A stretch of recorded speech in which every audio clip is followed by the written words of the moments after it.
Independence हा मधल्या काळातनं इतका ग्लोरिफाय केला गेला की मी कशी कोणावर अवलंबून नाही.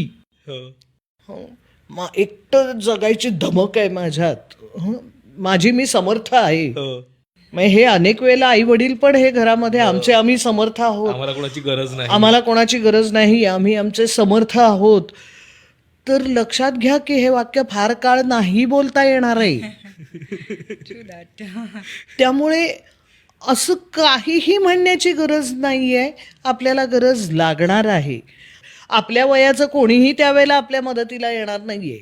मी 80 वर्षाची असेन आणि त्यावेळेला मला काही अडचण आली तर मला 80 वर्षाचं कोणी मदत करायला येणार नाहीये.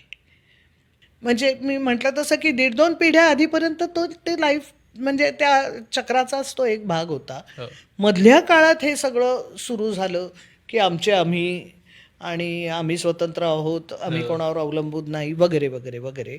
आता हे पुन्हा खरं तर लक्ष घालून ते नरेटिव्ह बदलण्याची गरज आहे की अरे डिपेंडन्सी येणार आहे, त्याचं भानही राखूया आपण आणि त्याच्यामध्ये कमीपणा बाळगायचं आपल्याला काहीही कारण नाही.